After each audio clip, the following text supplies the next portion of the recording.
Okay, morning everyone. Welcome to Cardano Q&A. Good morning. 13th of October. Everyone well? Yep. Thank you. Good, because I got a couple of interesting things I want to show you. They're early stage, really. So I'll get the screen share going. You get my book.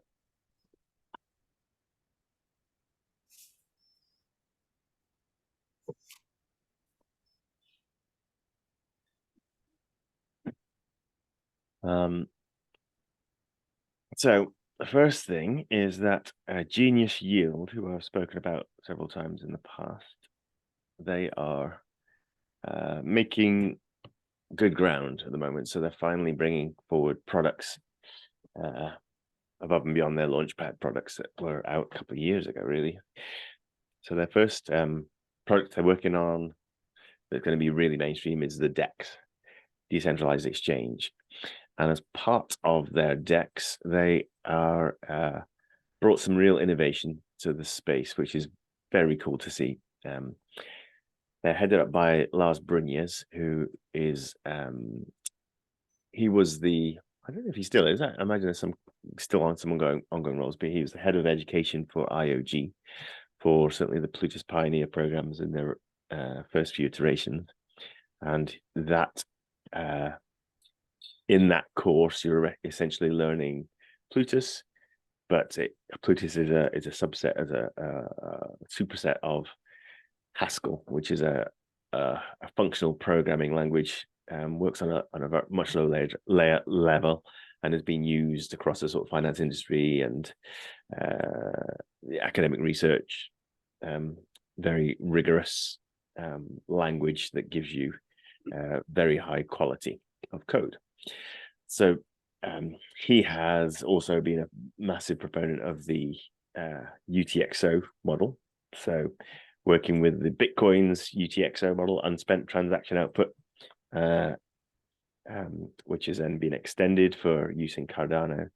And his methodology around building applications is very much about making the most use of the unique architecture that UTXO can bring. So it'll allow you to do things in a fully deterministic, i.e., you know the price before and before every transaction.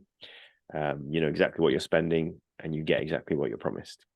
And that's in a sort of marked difference to the account book model that we've got from the Ethereum ecosystem, where really you're at the mercy of fluctuation in transaction fees and slippage in the exchanges. Now, all the decentralized exchanges do that to a certain extent, even the ones on Cardano to date.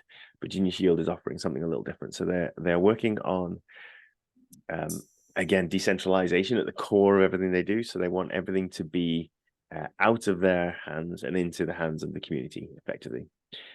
So obviously they'll make profit from trades that happen across their platform, but effectively the mechanism, the architecture, the network should really be built from operators other than individual private organizations. And so the first massive step towards that is by releasing what they're calling SORs, which are stake ordered routers or smart order routing. So these will effectively run as though they are arbitrage bots. So arbitrage is when you see a price on one exchange and you can get a better price somewhere else. And so you'll buy cheap and sell a bit higher. And that profit you make is the arbitrage. When you're placing an order on some of the exchanges that we've got already, like MuesliSwap, they have an order book. And that's where a trader will come and say, okay, I'm willing to buy this much token at this price. Can anybody sell me this much token at this price? And then that order is matched with the seller who says, I'm looking to sell this much of this token. I'm happy to accept this price. And I've got this much to sell. And if those two orders will match, then the decentralized exchanges will process that order. Both parties will be satisfied.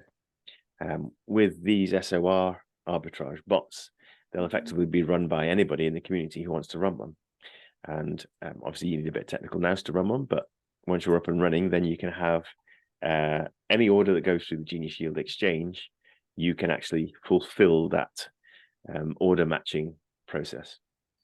So that really decentralizes the infrastructure for the exchange, because an order can be placed on the exchange, but then the actual fulfillment of it happens in the community. And again, in the sort of fully deterministic approach that UTXO brings us, as you're going in, you know exactly the price before and after, and there is no slippage within Genius Shield's order model, so you won't have any price slipping down 1% or 5%, or however you set it in your orders when it comes to it. So they probably won't be so heavily used when there are massive token drops and traders looking for millisecond difference in orders to really get the best prices or to track the market as it's moving. But in terms of people who are more satisfied with a steady rate and know exactly what they're getting for what they're paying, then the order book model is really ideal. And again, you can work it as far and as fast as you want. So there'll be a bit of competition with these arbitrage bots. Anybody who's running one to really get theirs operating really quickly and be able to match those order fastest, because then obviously the bots will make a profit on the difference between the order that they're filling and matching. So a really interesting model, and there's a good video if you want to hear a bit more about it. This is an interview done by Cardano with Paul, who I've pointed to before. He's a really good YouTuber based in Ireland, and he's interviewing Dr. Lars Brynjas. So that's well worth a watch if you want to dive a bit deeper. I'll drop these links into the Discord after the call. If you want one now, just give me a shout. So that is Genius Shield Smart Orders. Another innovation that I've spoken about even last week I covered was DMU, which is the music streaming protocol or token-gated album sales available on Cardano. DMU have their first sort of product launch. Now, so ultimately, DMU are about writing the protocol that will enable the selling of music online through crypto. But their first product, of which there can be many, anybody can create one of these products as well and just use their protocol, is this jukebox. So on here, you can come and buy an album. So I bought the Young Man Winter album, which is the band of James Dunseith from Gimbal Labs, who I've spent a lot of time with over the last few years. And he has this great album, really good songs that you can buy for yourself and own with Ada. The innovation that they've now introduced, which is very exciting to see, is that you can now use native tokens other than Ada to augment your sale, supplement your sale or your purchase of these streaming songs. So I don't know if I'm set up on this machine actually to do it, but effectively you can connect your wallet. So let's dive into here and just switch this on for now. And it has a choice of wallets it will connect with: Eternal Yoroi and Flint, so on and so forth. So I'm trying to connect with Yoroi, but nothing is happening.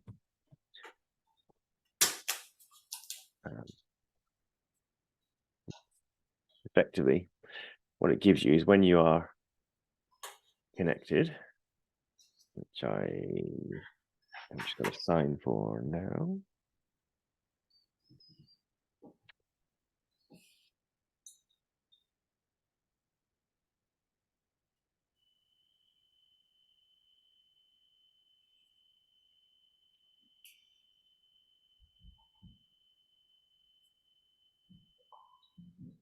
then you have the option to stream these songs.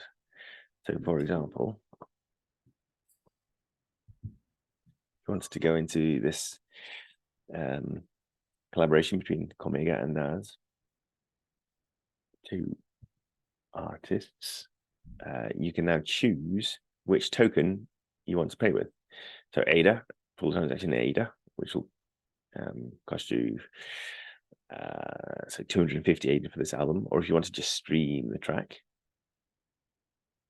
you can do a streaming payment. So can you see my payment window? Yeah. At the top, cool. So this one will let you pay 2.17 ADA to stream. The 1.7, or actually near 1.8, 0.18, sorry, is actually the transaction fee for the network. The 2 ADA is the platform fee for DMU.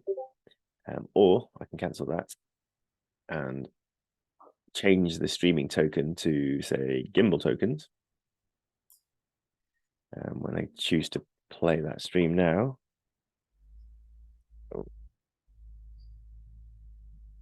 I don't have any gimbals in that wallet. Let's try Husky. Not sure if I've got any of those either in this wallet. Yes, I do. So now you can see I can pay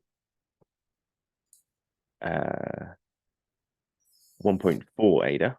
So that's dropped the platform. My fee is 0.3. So there's native tokens in place. So your fee is slightly higher in terms of transaction fees. But the platform fee in ADA is now dropped to 1.1. So you're spending less ADA, and instead you're putting in a whole load of Husky, 496,000 to be precise. Now Husky is a meme coin. You can, I'm a Husky millionaire, so you can. It's quite easy to get hold of Husky tokens. They're available from the token distribution platforms. You can pick them up every epoch for free, and so this is a way of actually reducing your ADA spend while still being able to use this platform, streaming music and buying albums and so forth. So that's a really good innovation. And the first time I've actually seen native tokens with being given real utility. So suddenly the tokens you've been picking up from Tosi drops, smart claims, drip drops. There's another one, isn't there? What's that one? ADA seals implementation, which I think actually is a back end to Tosi drop as well. You can go and collect those tokens every epoch for a very, very minimal ADA fee. And now those tokens are actually being given utility. So even if you pick them up for free, virtually free, you can now spend them with platforms and actually get some utility out of them, which is very cool to see. So excellent work by the DMU team again.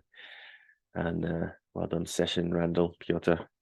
And so once you spend it, like for example, if let's say I choose this music to play, so I pay, let's say, at 4 or whatever that ADA Husky fee, then what will happen? Is mine that song? Or like can you record it, or is it gonna? It's just like you have to pay once again to each time I stream it. so this way I'm doing it is just a stream. So you're paying for the stream, so you can listen to the song. If you want to repeatedly listen to them, then you can actually buy an NFT of the album. And so that's that price here, this 250 ADA. So in that, you're getting then the album being sent to you as an NFT that sits in your wallet. And anytime then you want to listen to that album, you can just connect your wallet to the jukebox and play the album as many times as you want.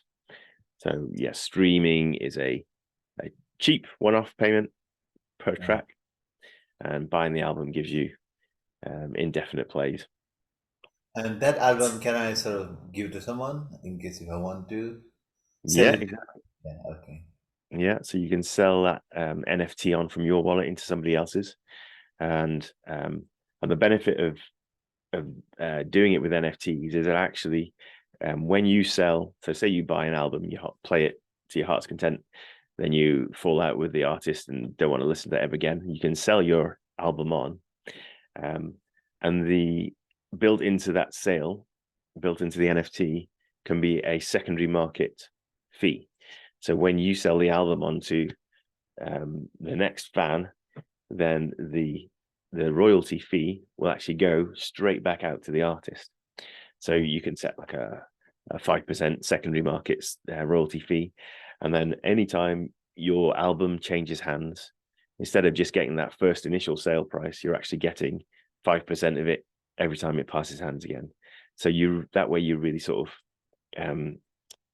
secure a revenue stream long term. There's no middlemen. You're not charging an excessive amount for your actions. There's no eBay resale fees or copyright worries. You're actually handing the album over. You can't play it again from your wallet. Only the new owner can play it. So it's a good way of bringing in copyright, digital right management, and real self-sovereign ownership of these assets that you can sell on for to the secondary market. So in that regard, you're not being penalized for buying and holding music anymore.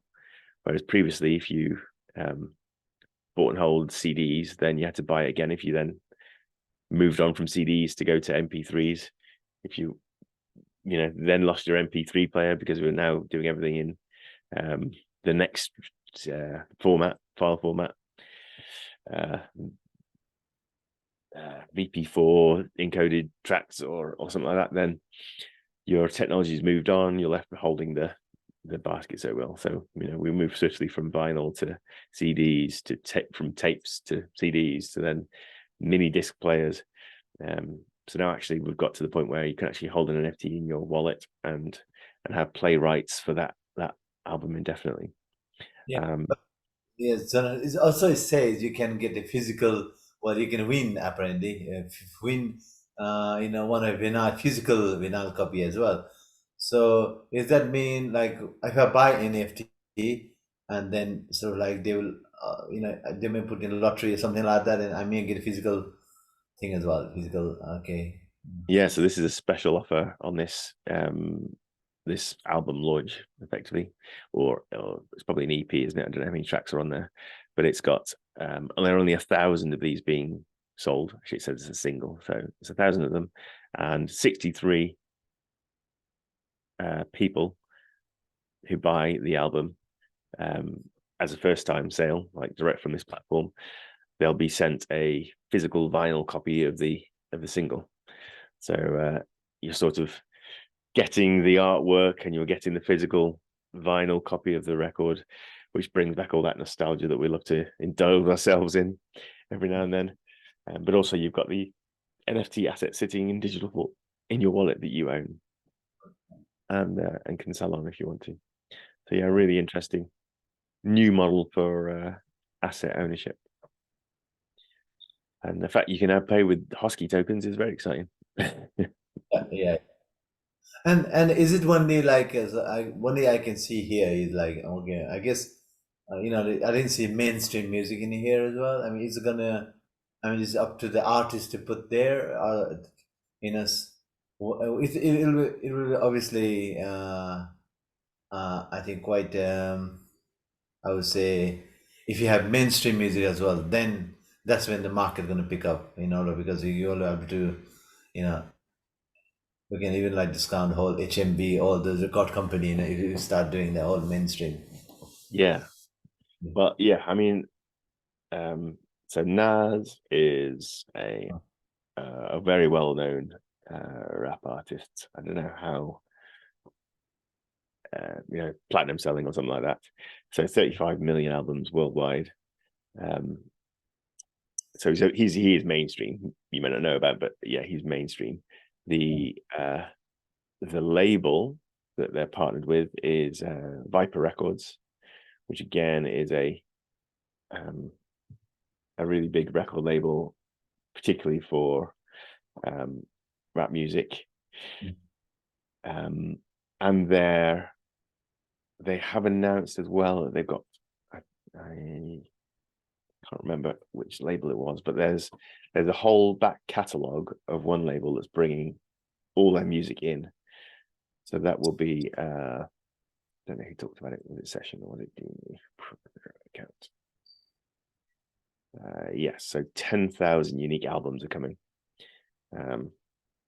which will, certainly there'll be some artists in there that more familiar with widespread audience.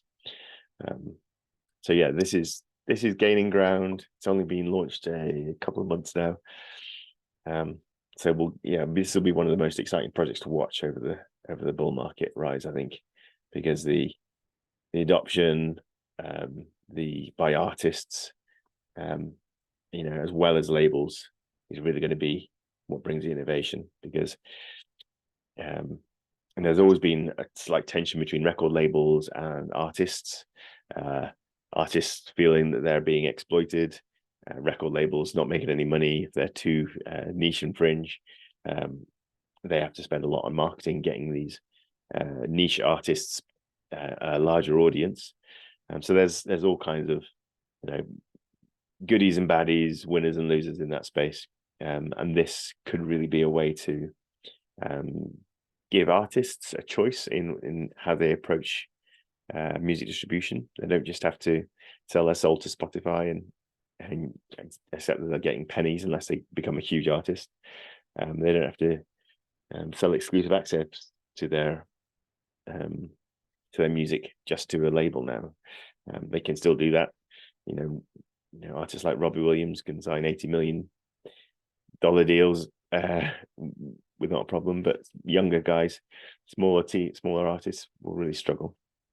So now this gives them an option to actually go straight to market with their music.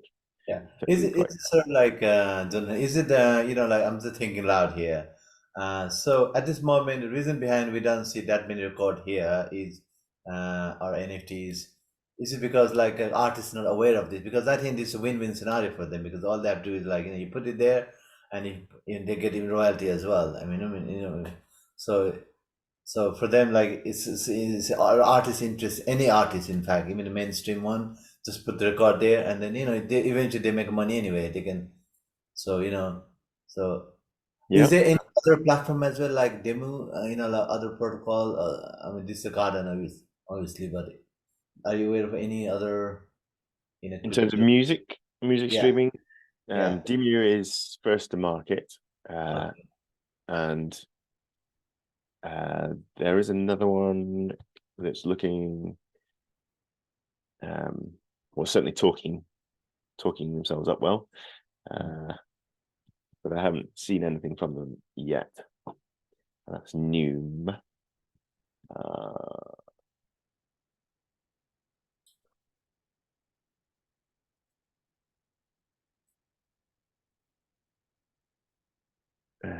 Is this launched now?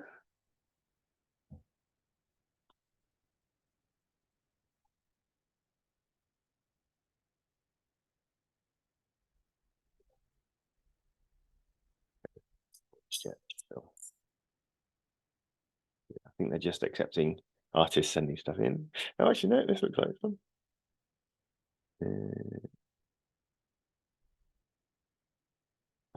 So is this Ethereum or Cardano? Which sort of like It's Cardano again. Cardano again? Okay.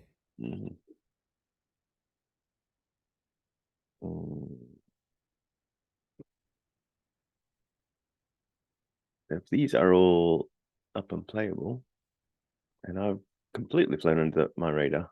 So yeah, price 11 ADA, cool. Using NMaker as a payment gateway.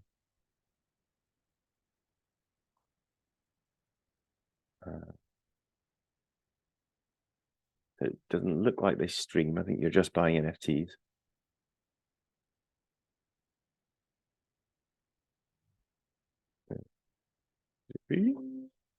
Oh.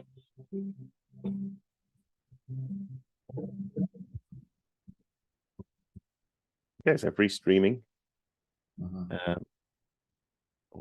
Previews, I guess you'd call it. Royalties are 7%. Paid out these addresses every time the NFT is sold. So yeah, got secondary market sales. I've not looked at these for obviously far too long. They've done a really good job. So yeah, Noom.io. I'll drop that into the link as well.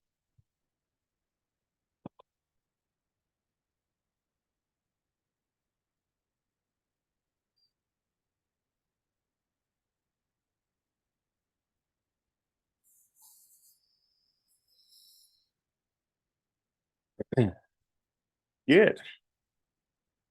So yes, that's NFT, some news. Another thing that's coming that is quite exciting for me, being a stake pool operator, is there's been long time OG of the Cardano stake pool operator space, a Big Pay. He's a YouTuber as well, and he runs Bloom pools. There are a few of those, several of those, that he runs with some other business people, got in some large investment early on. And so they have also worked in the Pure Bloom Expo for Cardano projects over in the States. And now they're Big Pay is forming Atrium Labs, which is going to be a staking basket platform. Copy link. If you want to read up about it, this is a Medium blog post. Effectively, what staking baskets will be are in your wallet. When you're choosing to stake to a pool, you can choose one of their staking basket pools, and instead of the staking rewards just being for one stake pool operator, there will effectively be a basket of stake pool operators. So this is bringing the functionality that we were hoping to come from staking DAO. Reese from Stoke Pool is working on. They haven't got it to market yet. Atrium Labs are now working on their solution as well. So now you'll effectively have portfolios of stake pool operators that you want to delegate to. And you'll be able to do that just by selecting through the normal way in your Cardano wallet. So if you want to stake to, for example, Atrium have said they're going to have the first basket which we called Diffusion. That's going to be a selection of stake pool operators from an ecosystem who they know and trust. Then they're going to look at doing Karma stake pool or staking basket, which will then gather together charitable pools, stake pool operators that are committing to charitable mission-driven objectives. And so you'll be able to just stake your wallet then into a single basket, and it will be automatically distributed out to several different pools. This way we'll hope to bring some of the ADA that's pooled into single multiples out into smaller single pool operators, giving a wider distribution of funds and securing the network to a better degree in terms of decentralization and the number of operators working. So it looks like I'm hopefully going to be in one of those baskets at launch. They're in beta testing at the moment. So they've got testnet versions of their their application, decentralized application, and they've got 100, no, what was it, a billion, was it a billion or was it a million? Maybe it's just a million ADA to stake, testnet ADA to stake with these pools of people. So if you're running a stake pool on the preview testnet, then you can sign up to be an Atrium stake pool operator, beneficiary in one of their staking baskets, and help them with their beta testing.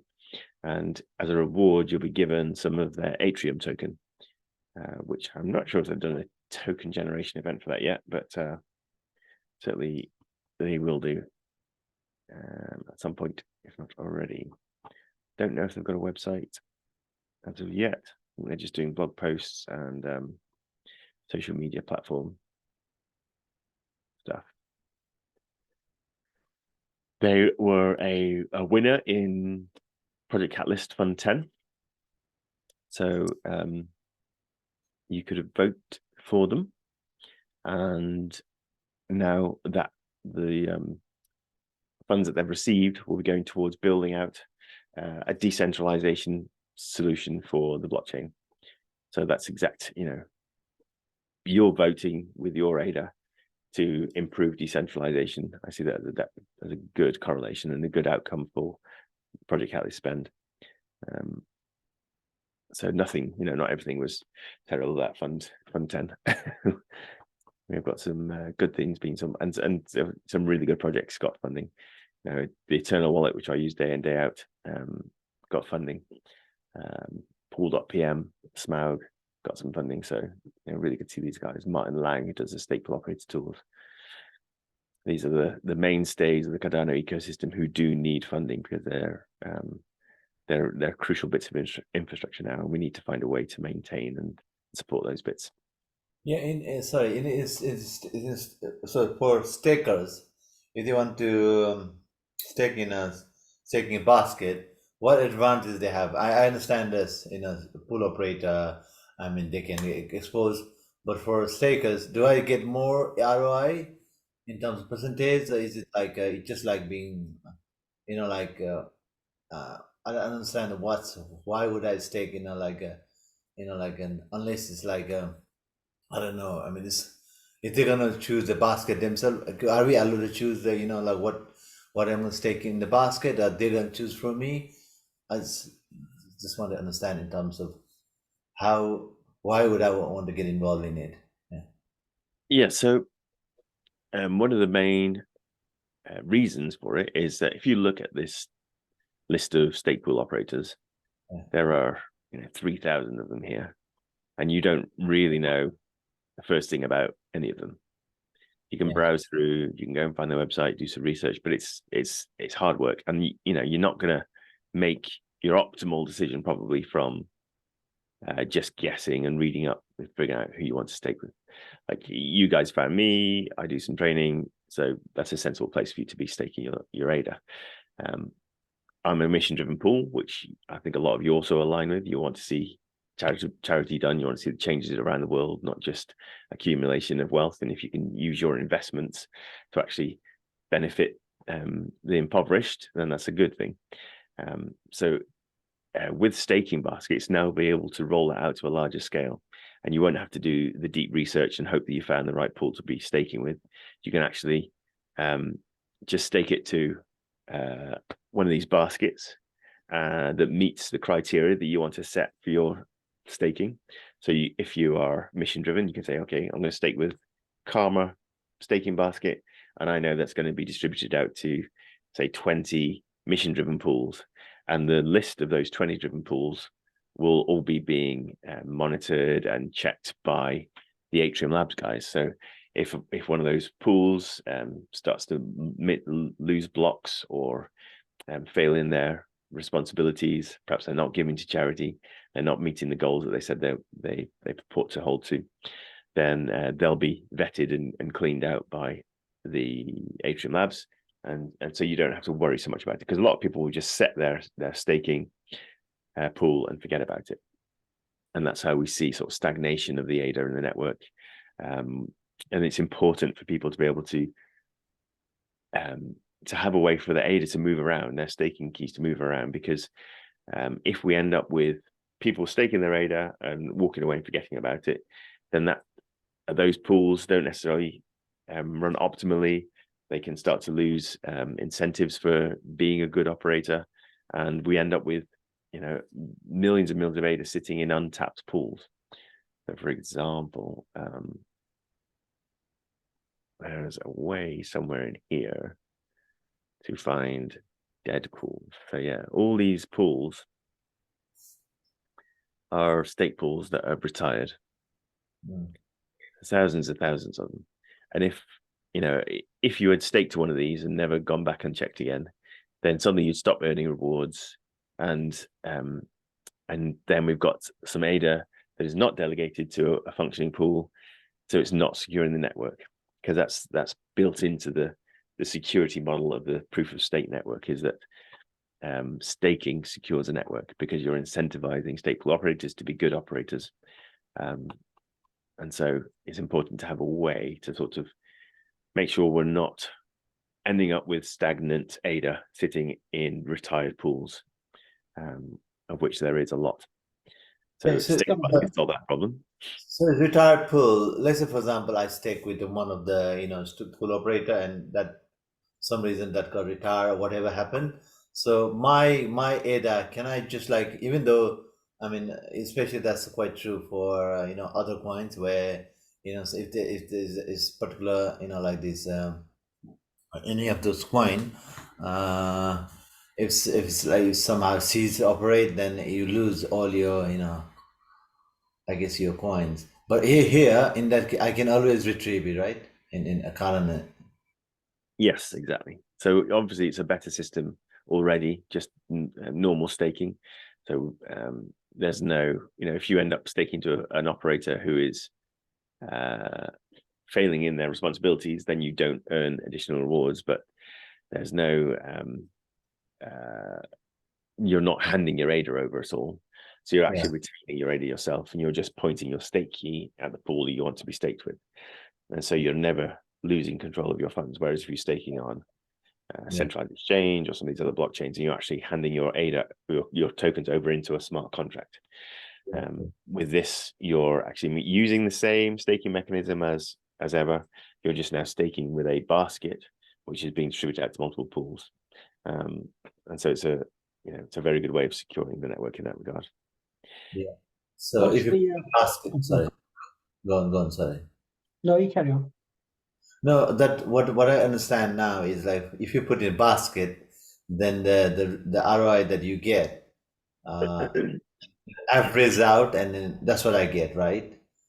Because there will be 10 sort of like probably operated in the basket, then I get average out all the percentage from there, and then basically one fails or whatever happened, then at least I still whatever remaining it will be averaged out. So that's what I'm going to get. Is that my correct assumption? Yeah, that certainly helps. But also, the Atrium Labs will be monitoring for retiring pools and for pools that aren't behaving well and moving them out of their baskets. So you, as the staker, don't have to do anything. You're actually having some maintenance done on which of the healthy pools for you. So a good mechanism to have. And the other benefit, of course, is that if you're interested in getting the best return on your ADA, so maybe you want more ADA, or maybe you want to participate in ISPOs, you're looking just to get all the best ISPO tokens out there, then there will be baskets for that. So someone could put a basket together that combines the MELD ISPO, the Sunday Swap ISPO, the World Mobile Token, whatever it is, Genius Shield, gather those into a basket, and you can just stake with that, and then you'll be getting your ADA rewards plus be eligible to collect the ISPO tokens that you're interested in as well. And so it gives you maybe additional incentives than just staking with one ISPO, and reduces the work you have to do. So if you want to do that now, then you have to have multiple wallets, or a wallet that can do multi-delegation, and then you're going and finding those ISPOs and delegating to them, and then you have to watch the dates and so forth when they start, when they end. And if there's a problem with the pool, so the Genius Yield ISPO, they spun up 4 stake pools because they saturated 3 of them, but the 4th one ended up having a problem. They lost the private keys that control the pool, and so when every 3 months you have to renew some security certificates in your pool, they couldn't renew those, and so that pool went offline, and everybody who staked to it then weren't running any ADA or any Genius tokens. So even a good operator like that can have a problem with their stake pool, and if it being with a basket rather than with just directly with Genius Shield, then you wouldn't have had to do anything. Atrium Labs would have just moved your stake key away, or removed the recipient pool out of that basket for that stake key, and so you would be covered. So that's the maintenance aspect of managing pools can be removed from your responsibility, just given to stake pool operators and guys like Atrium Labs. And I'm sure there will be other staking distribution mechanisms like that coming along, like with staking DAO as well. But yeah, an interesting development, I thought. You had a question, Dinesh, as well. Yeah, I was going to say, what's the cons of staking basket? Cons, you're not responsible for vetting the stake pool operators. So that means that we're slightly centralizing the network, because we've now got Atrium Labs now responsible for picking which of the stake pools are going to benefit from their baskets. And so if they end up making bad choices or being coerced into picking certain pools and ignoring other pools, then that sort of diminishes the decentralization, the self-sovereignty aspect that actual individual one-to-one wallet to SPO really gives us. But if you're always weighing up pros versus cons in anything. So if you've actually got less retired pools having ADA stake to them, then that's probably a good enough pro that will outweigh the cons of maybe some coercion of some of these solutions, picking pools that they know, or just the pools that they like, rather than actually assessing all the pools that are out there, all the operators that are out there. But yeah, it is a competitive market. As a stake pool operator, you do have to go out and market and push yourself and get involved in projects to really be sustainable. So it's just like any market economy, really. You've got to do some work. Yeah, and imagine it's really difficult for new starter pools to find people to join their pool, isn't it? Must be difficult because there's so many. Exactly. Yeah. When you're one of 3,000, 3,500, Yes, got no track records, it's very hard to get awareness. And actually, I was looking through list of pools. I'm thinking, well, how do I choose one? And then the chances are you probably end up looking at a name that sounds good, or a good mission or something like that, and something that has a good number of ADA staked into it. So maybe, that's how you'd end up picking one at the end. Yeah, exactly. And so the other thing that the Atrium Labs guys have promised, that people will be able to, so after they've done their first 2 baskets, people will be able to put together baskets of their choosing to then list them on Atrium as well. So effectively, what we'll probably do, because I'm a member of the Extra Small Stake Pool Alliance, where we have actually a lot of members now that can't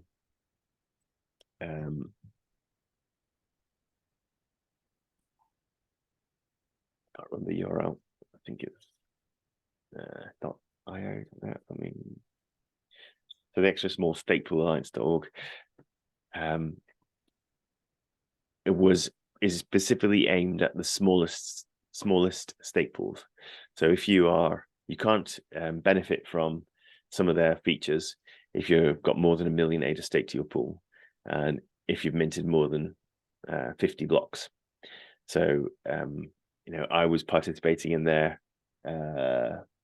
rotating delegation, and we had that twice, where we had everybody who's participating in that rotating delegation commits to, say, 3,000 ADA or 1,500 ADA to stake that to this XPO rotation.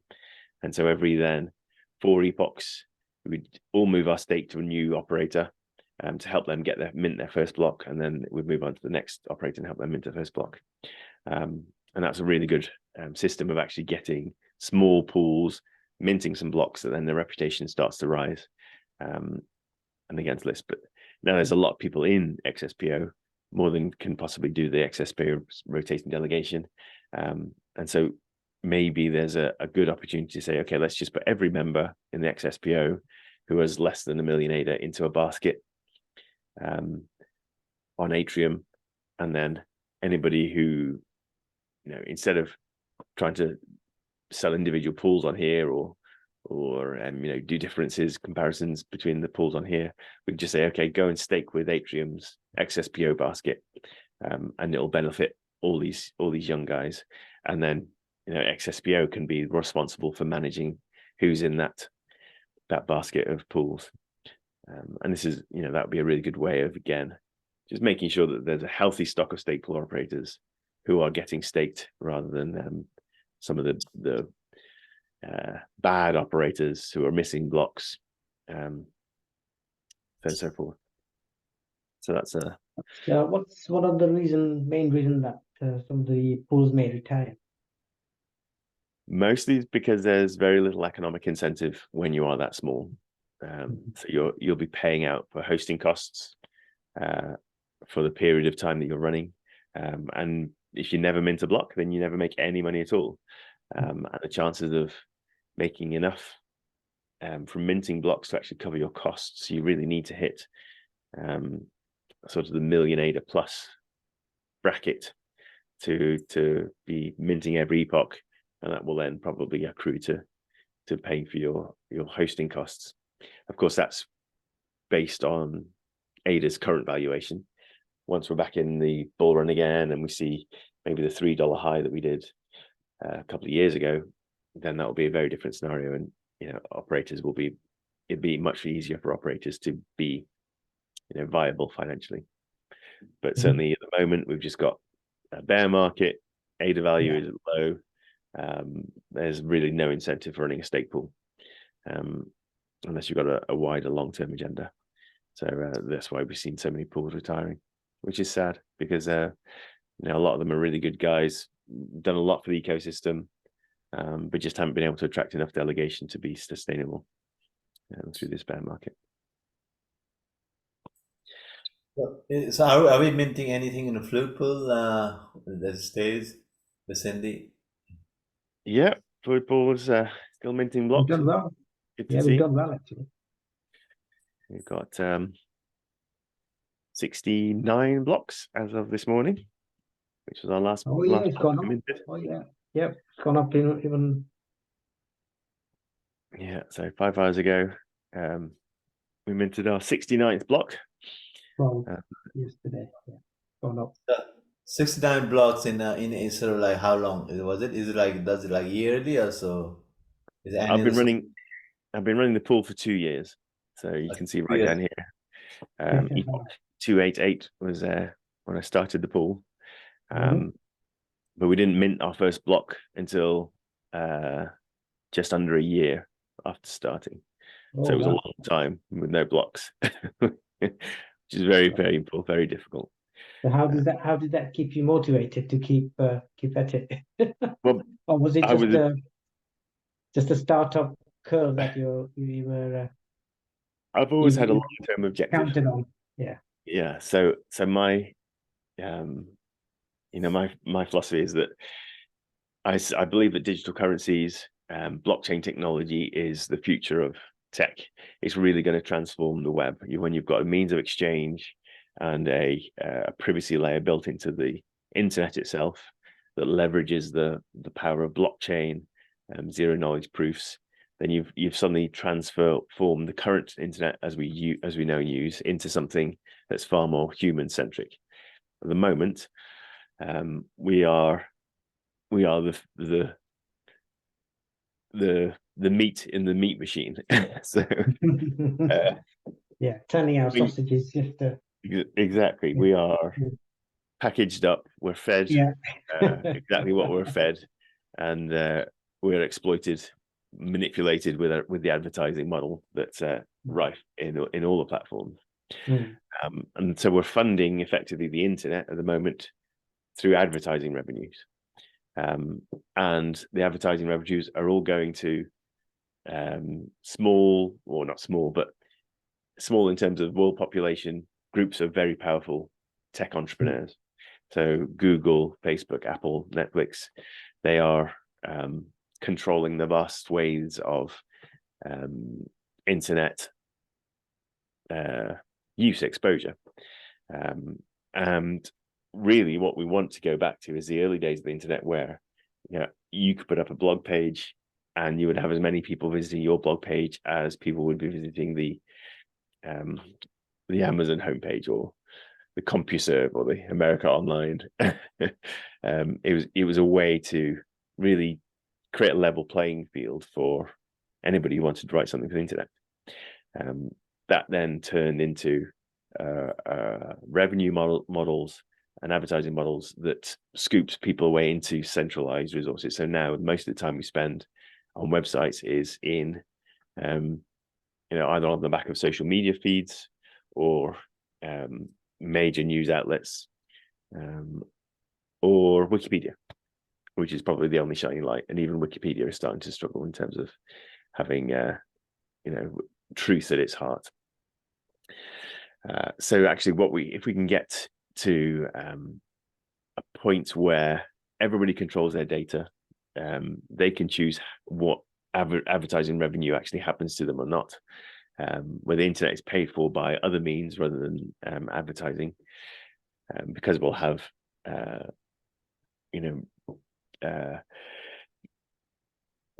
value exchange happening on a peer-to-peer basis rather than all going through gateways. Then suddenly we've got a far better way of creating almost like going back to localized marketplaces, bartering, peer-to-peer exchange, rather than everybody going and buying their stuff from the supermarket. Now all your corner shops and mini malls will have a fighting chance again. So that's an important step, I think, as we've progressed. We get the data back from all the big data holders: Amazon, Google, Apple, Netflix. Get it back into the hands of the people themselves, and then there's no target for mass manipulation or mass coercion that you get with centralized private entities controlling all exposure on the internet. And so it's an important step, I think, and we are getting there. So I can't remember. So how many blocks that you need to mint to be sort of like the break even or profitable in our scenario in a year? Well, there's 72 epochs in a year, and if you're minting one every epoch, then certainly so at the moment with the current parameters, then you're earning 340 ADA off that as a minimum. So 340 ADA is what? Can't do the maths.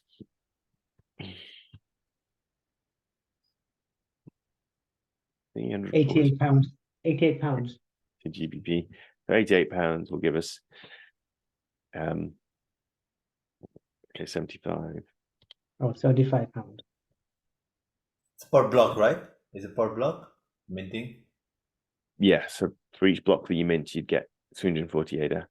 So that's about £5,500 annually, which should be enough to cover hosting costs.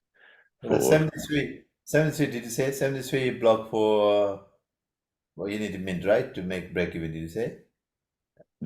So if it's costing about £5,500 to run your pool, so a pool consists of 3 machines at a minimum, so we're running a decent pool. Then you need, backups and reliable internet connection. And so however you're doing it, whether it's in a data center or running your own equipment from an office or a mobile home, as one of our state pool operators does. Yeah, it's amazing. In fact, it's worth us looking at him for a little bit. He's a really interesting character. Is it SDG? I think it is. No, Star Forge. SDF. Oh dear. I have to go through Twitter to find them. So yeah, if you're pulling in, minting a block every epoch, 72 epochs in the year, 340 ADA per epoch, that works out about £5,500 at current rates, and so you should be covering costs. But to mint that one block per epoch, you need to have really about 1.3 million ADA staked to your pool. So we're averaging out. We should average out 72 blocks a year if we were to maintain the 1.4 million ADA. So we'll be covering costs, but not making profit. once the market rises, though, and if you're still getting that 340 ADA per epoch, then suddenly the dynamics or the economics change drastically. And you know, because if we go from our current price of ADA to $3 again, and that's what's that, a 12x move?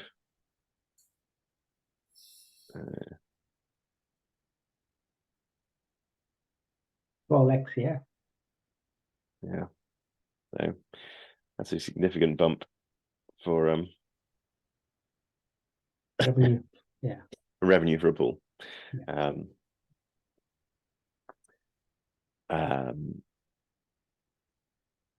Yes, but there is a parameter change on the cards. OTG, that's the pool, Starforge. So this guy runs completely off grid, fully solar powered. He uses Starlink, so he's fully mobile. He's got mobile Starlink, so he has a satellite that controls that internet connection, satellite dish, and he's mounted it on his mobile home, and so now he drives around the States in his mobile home with a state pool running on board. So really interesting setup. Interesting. Yeah, very different. Yeah. He's not tied to a particular spot then to run his business, basically. No, exactly.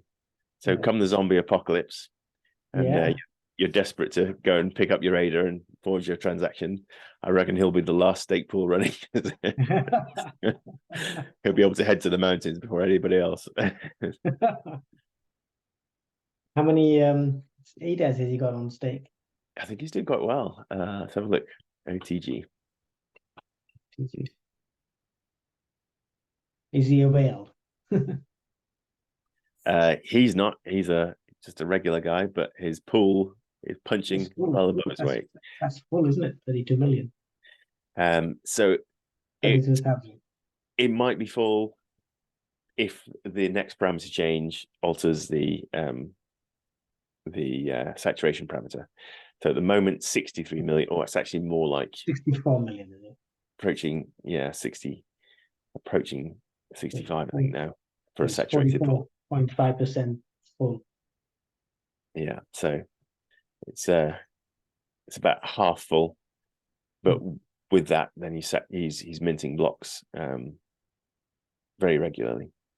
So he's minted now doing really well. 609 blocks. Mm.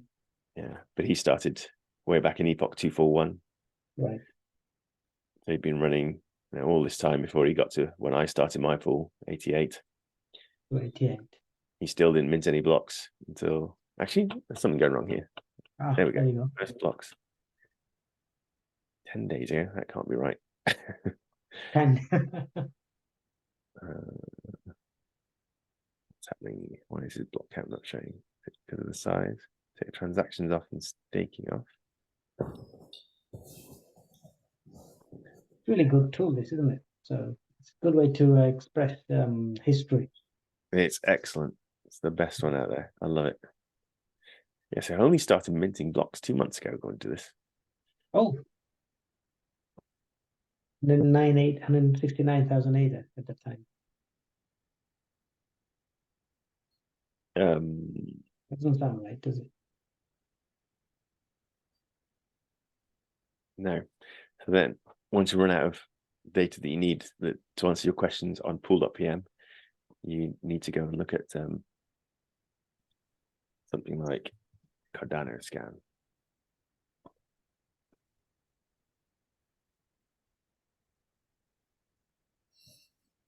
Or C Explorer.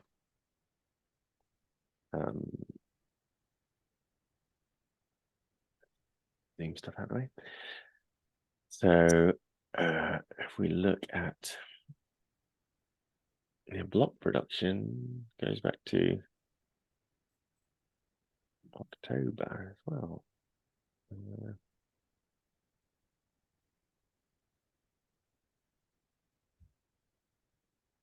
9.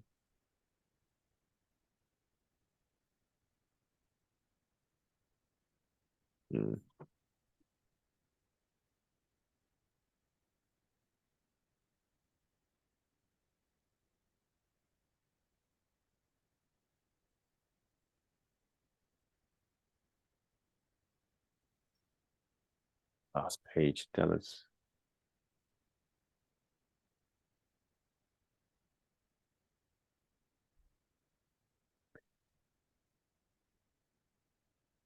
So this is still in November. See, has he done them all in the last in the last couple of months? Page 21. 8 months ago. He might have done them all. 4 months ago. Here we go. Just going back a bit more. 8 months ago. So yeah, he has been minting for a while. It's just not showing up on pull-up PM for some reason. Probably to do with the size of that feed, if it was all to render.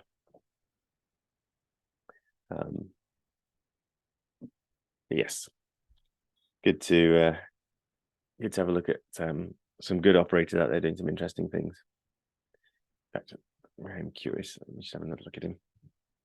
See what his website is like. Okay, so he's picked up Cardano Foundation delegation, which will move on eventually. But if you're active in the ecosystem, you get enough sort of awareness. The Cardano Foundation can delegate to you for periods from 3 months upwards, which really help boost your stake. So he's, realistically probably got 15 million of regular delegation. Is that a way of Cardano Foundation supporting pools to get up the ladder? Yes, exactly. Yeah, and so you can see. Do they charge for that, or do they have some form of contract? No, because again, like anybody else, they're making money by delegating. So right. they've got all this ADA sitting there. They need to delegate it somewhere, and so delegating to community pools is a good way to do it. So these are all the recipients pools of the current Cardano Foundation delegation. So some of these I've spoken about in the past. Apex, George from Apex Pools, one of the best operators out there, really strong technically, and is extremely helpful to anybody that asks. Active in extra small stake pool alliance, runs pools on preview and pre-prod and sensible. QA DAO do heavy governance, record keeping for Project Catalyst in particular. I'm very good on that. So for Apex, does that mean that 14 million been delegated by the foundation to Apex pool? Yes, exactly. So 14.5 million to Apex, 14.5 million to QA DAO, Smaug pool, which is actually the operator behind this pool.pm website. So all this development work is actually done by a single guy, as far as I know. So he received a CF. So the foundation seems to delegate 14.5 million ADA to pools, approximately on average each. Yeah. So they probably do 14.486, and then depending on how long they've been delegated, where they've accrued interest. Okay.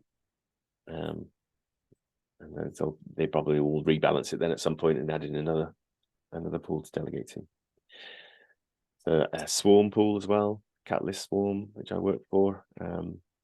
We're doing all of the Project Catalyst after town halls. Now handed it over to Lido Nation. So hopefully Lido's able to keep it going. Yeah, some really good pools on here. So you can find that by looking up here. There's also IOG delegation.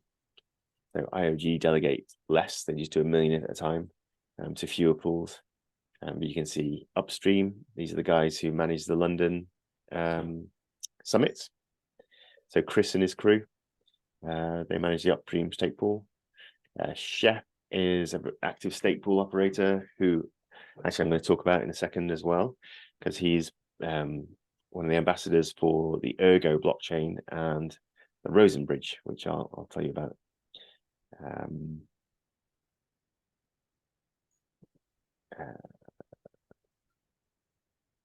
PSB is Boris, and he is Silobite on Twitter. Very good operator as well. And in fact, he's so supportive of small pools that at one point I won a lottery because I was a brand new operator, and he sent me 80 ADA for free for being a small pool operator. $3 each. Yeah. Yeah, when it was worth a bit more as well. So very generous. And he, what's he just done? Something's just happened to his pool. I can't remember what it was now. I think he's reached saturation, so he's at 67 million ADA, right. Which is great because he was the same size as me back then. He's got this huge whale turn up. Just someone's holding 39 million ADA in a single wallet and staked to his pool. So we don't know who that is, but they're a big player, obviously, and like what Boris has been working on. So very cool to see. Yeah. So back to my last bit of notes that I wanted to talk about today. What time are we? 10 minutes, perfect. So Ergo blockchain is like the sister chain to Cardano. That's how I kind of think of it. It is a proof of work blockchain. So a bit like Bitcoin. It uses energy in its to its consensus. But it has obviously a lot of innovations, and it also uses the extended UTXO model that Cardano does. And because it uses that model, it can benefit from certain of the technological advantages that Cardano brings can be almost plugged into the Ergo blockchain. And so one of the first really strong implementations of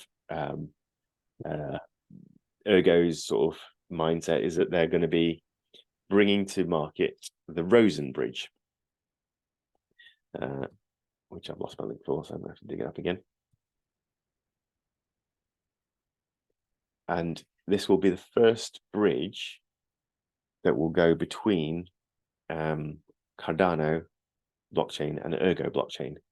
So you'll be able to move your tokens. You'll be able to move ADA from Cardano onto Ergo and vice versa.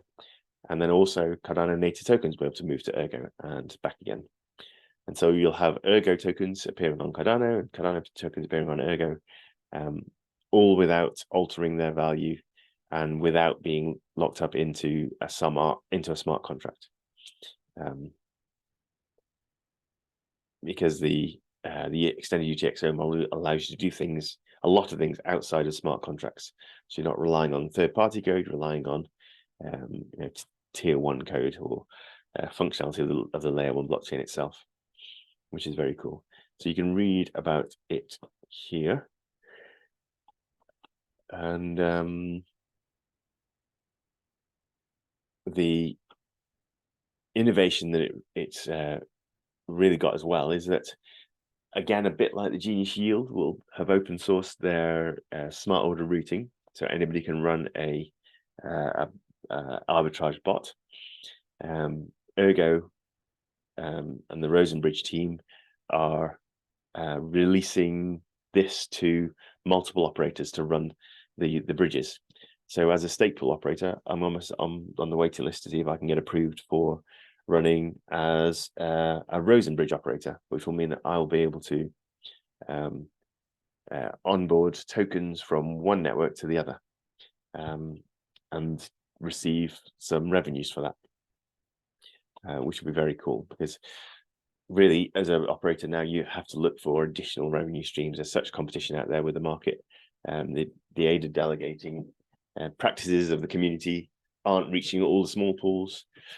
So you need to do more than just run a pool. You actually need to go out and market it and take advantage of other ways of making money. So I'm hoping to run the smart order router from Genius Yield, and I'll also be running a Rosen Bridge from Ergo. I've also signed up for the Midnight program blockchain. So if I get involved in that as well, I could end up running a midnight node. But again, it's a case of I could also be participating in the Atrium testnet, incentivized testnet, but I've run out of time, so I'm not participating in that at the moment.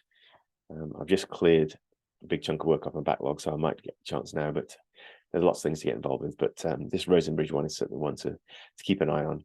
And if you haven't checked out the Ergo blockchain, then I'll be doing that over the next couple of weeks. And so I'll maybe talk a little bit more about what its real strengths are and how it can be a good sister chain to Cardano, because we need to have interoperability between chains. We need chains to have different functionality. And certainly Ergo is one that's highly rated by Charles Hoskinson, for example, rates Ergo very highly because of its approach and its if someone understands cryptography to that deep level, can recommend a blockchain, then I'm happy to have a look at it as well. That's for sure. I think there was another link to go with this Ergo platform, but I'll dig it out later so that you can have a read through. I'll just take this one for now. Into my notes. Cool. Any questions on anything you're working on, you've come across? Nothing this week. No. No. If you ever do, it's just a thought. Sorry, Jonathan. I'm just sort of thinking about. I mean, I'm really sort of like how we can do that, but in our flute pool, is there somehow we can, because everybody tend to use AI nowadays, for everything almost. So even it's quite funny that even one of my I do a member of my one of my friend who sort of runs a badminton club. He's in plugging AI in it, like when people ask questions, like somehow, like they'll answer it for you and all that kind of stuff. I thought it quite interesting. And same thing I was thinking about in our flute pool. Is there some way, somehow, we can also think about, plugging AI into it? Depends on the use case, does it? Yeah. I mean, I have a oh dear, I've forgotten what the URL was. I have an AI. I'm gonna have to find this for you. An AI built into the stake pool website, the sort of beta. So if you want to play with an AI, a free AI, it won't remember your history or it improve its answers over time based on your input, but it is a free and valuable artificial intelligence engine running with a ChatGPT backend. So you're very free to go and have a play on there if you haven't already. But certainly, I'm very, very much thinking about AI and where it can take us. I pointed out in the past there's an AI that was trained just on Cardano, so you could pick up Cardano specific questions and get Cardano specific answers. I haven't actually got that link to hand, but it's somewhere in the Discord if you are curious. Oh man, I'm not going to find this link, am I? So are you displaying something? I'm just trying to find it still. Okay. Looking at my second screen. Or maybe it was in a post.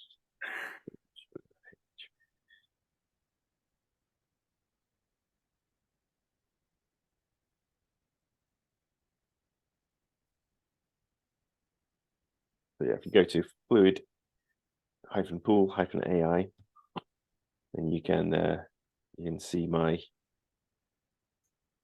early expedition into building out a chatbot.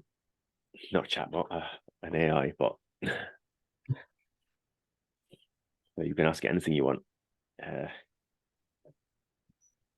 Sorry, what's the link for this one? Sorry, I didn't.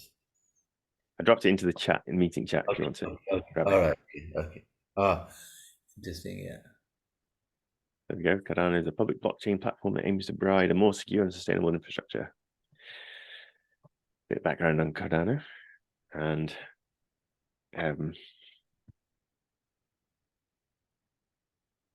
it's trained not to give out investment advice.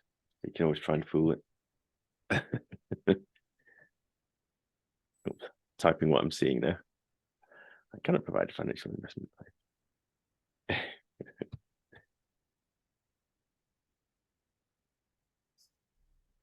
How many developers are working on Cardano?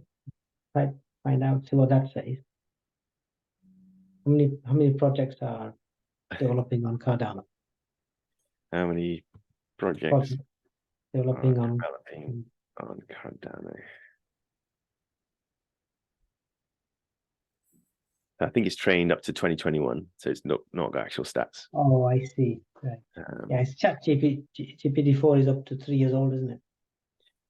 GPT-4 is up to current time, I think. Yeah. Oh, okay. 3.5 is the one that's locked to 2021. But yeah, still, I mean, I use ChatGPT 3.5 all the time for drafting anything and everything, from summarizing articles into, down into similar things. So, I mean, that's one of the most useful things for it is that you could take let's have a look at the Atrium Labs. Let's try it in here.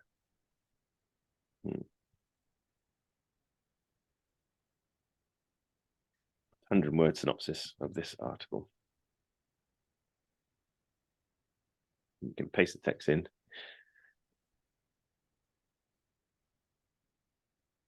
And it will fail to respond. Not going to answer me. Maybe I overloaded it.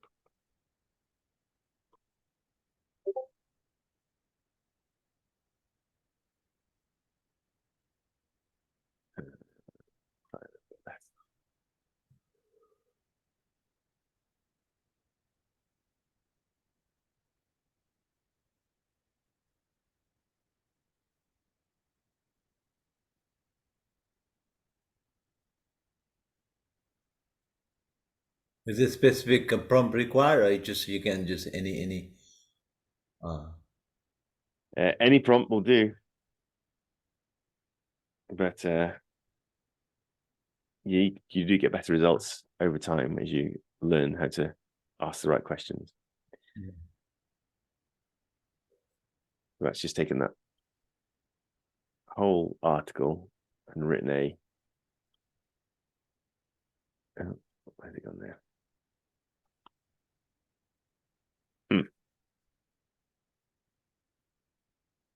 I might have broken my embedding.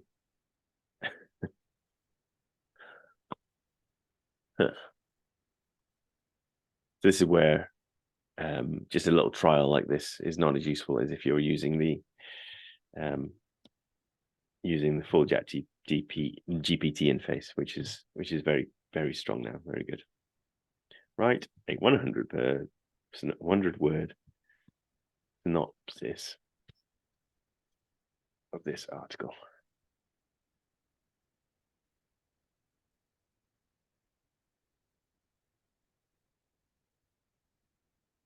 So suddenly, then you've got, and these are very, very well written little synopses, and so you can reduce your reading, your research, to get an overview of which articles you actually then want to deep dive into really quickly. And so this is a way of actually giving yourself superpowers above and beyond your own time. You can actually, increase your efficiency a great extent. And so very good for token research, project research, anything that might be useful for taking dense, heavy text and bringing it down to your level. What did you type to get the synopsis? So for that one, I typed write a 100-word synopsis of this article. Right. and then just paste it in the article. And then you could say,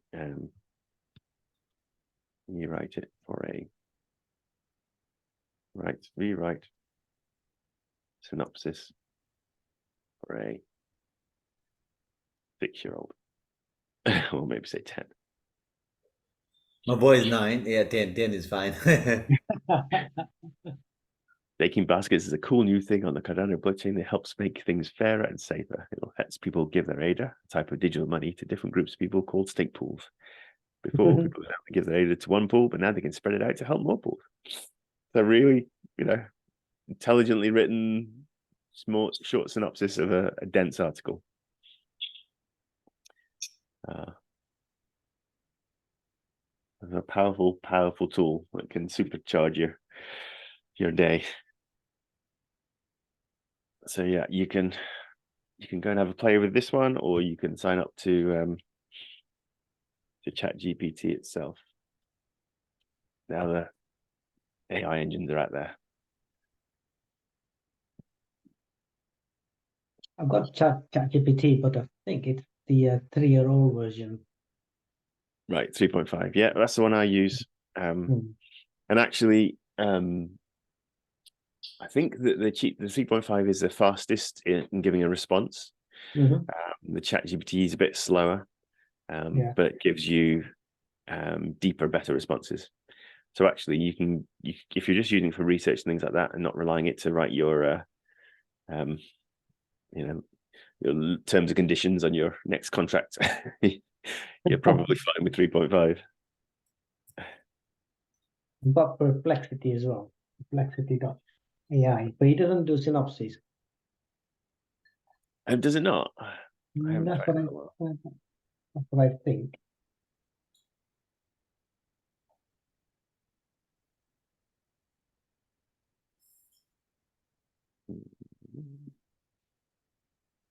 I'm not sure how much you can paste in it. I think,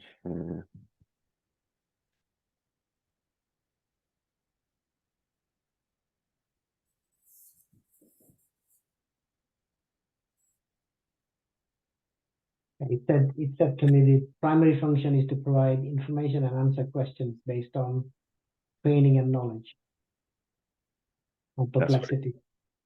Huh. I asked it to prove something, and it said it doesn't do that on Perplexity. It was a test. This is Perplexity, and I just ran the same instruction really on it for the staking baskets, and it's breaking it down into a paragraph, so it can do. It can pull out. So it does synopsis. I asked it to do a proof check, so things like grammatical things like that. Okay, yeah. I mean, in terms of grammar, then you probably want a narrowband AI like Grammarly, Is it? which is specifically set up to correct sentence structure, and it will help you write in a certain tone. So if you want it to be legal, if you want it to be friendly, if you want it to be formal, then you can adjust the way it will help you rewrite your text, and that does a really narrow, efficient job at that. So at the moment, AIs can either be narrowband, or they can be these large language models like Perplexity and ChatGPT. Well, they'll be able to answer your question on anything ever that's within their data set. But Grammarly will never answer you a question on things that would just be able to help you with your grammar.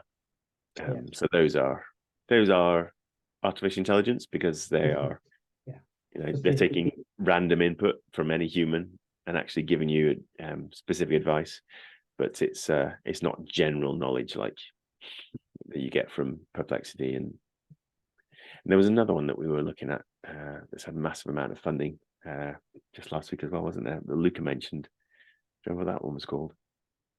I didn't get on to last week. It'll come to me. It's probably in the Discord somewhere as well. I remember there's something. Yeah. I don't remember, but yeah, we'll find it. Anyway, that's taken us past the hour, so we should probably wrap it up there. let you get on with some work. Friday. So It's Friday, yeah. But thanks for joining as ever. Great to have you. Thank you very much. And You're have gonna good weeks, and we'll catch up next Friday. Thank All you. right. Thank you very much. Take care. All the best. See you all soon. Bye. Bye. Bye. Bye. Bye.